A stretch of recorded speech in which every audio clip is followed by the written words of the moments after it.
जीवन नेईगला नेपाल निया पशुपतिनाथଙ୍କ दर्शन ପାଇଁ ଯାଇଥିଲେ ହୋଟେଲରେ ଥିଲାବେଳେ ହେଲା ଆଟାକ୍। ଜୀବନ ବିକଳରେ ଚାରି ମହଲାରୁ ସ୍ୱାମୀ ସହ ଡେଇଁ ପଡ଼ିଲେ ମହିଳା। ବଞ୍ଚିଗଲେ ସ୍ୱାମୀ, ଚାଲିଗଲା ସ୍ତ୍ରୀର ଜୀବନ। ତୀର୍ଥ କରିବାକୁ ହସ ଖୁସିରେ ସ୍ୱାମୀଙ୍କ ସହ ନେପାଳ ବୁଲି ଯାଇଥିଲେ। ଭଲରେ ଭଲରେ ସ୍ୱାମୀ ସ୍ତ୍ରୀ ମିଶି ପଶୁପତିନାଥଙ୍କ ଦର୍ଶନ ବି କଲେ। ପରେ ହୋଟେଲରେ ରହି ଆଉ କିଛି ଜାଗା ବୁଲିବାକୁ ଥିଲା ପ୍ଲାନିଂ।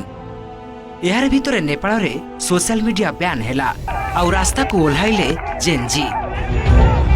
ଧୀରେ ଧୀରେ ଉଗ୍ର ରୂପ ଧାରଣ କଲା ବିକ୍ଷୋଭ। ଆରମ୍ଭ ହେଲା ଜଳାପୋଡ଼ା ଭଙ୍ଗାରୁଜା। ପୁରା ହୋଟେଲରେ ନିଆଁ ଲଗାଇଦେଲେ ବିକ୍ଷୋଭକାରୀ।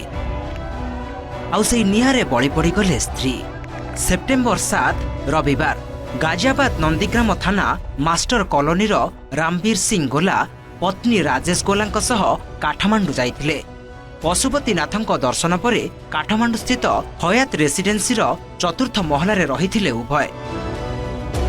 ସେହିଦିନ ରାତି ପ୍ରାୟ 11ଟା ନେପାଳରେ ଜେନ୍ଜିଙ୍କ ବିକ୍ଷୋଭ ତୀବ୍ର ରୂପ ଧାରଣ କରିଥିଲା। ସେ ରହିଥିବା ହୋଟେଲରେ ନିଆଁ ଲଗାଇ ଦେଇଥିଲେ।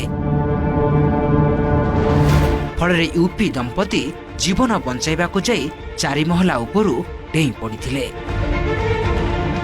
ଉଦ୍ଧାରକାରୀ ଦଳ ବିଛାଇଥିବା ଗଦି ଉପରେ ଦୁହେଁ ପଡ଼ିଥିଲେ, ହେଲେ ଭାଗ୍ୟରେ କିଛି ଅଲଗା ଲେଖା ଥିଲା।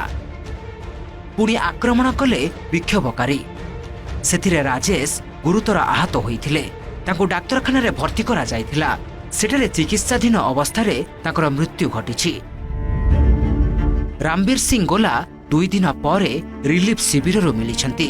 ସ୍ତ୍ରୀର ମୃତଦେହକୁ ଭାରତ ଫେରାଇ ଆଣିବାକୁ ତାଙ୍କ ସ୍ୱାମୀ ଚେଷ୍ଟା ଚଳାଇଛନ୍ତି। ତୀର୍ଥଯାତ୍ରା ଏକ ବଡ଼ ଟ୍ରାଜେଡି ପାଲଟିଗଲା ରାମବୀରଙ୍କ ପରିବାର ପାଇଁ। ଏଭଳି ପରିସ୍ଥିତିରେ ମାଙ୍କୁ ହରାଇବେ ବୋଲି କେବେ ବି ଭାବିନଥିଲେ ପରିବାର ଲୋକେ। Bureau report, OTV.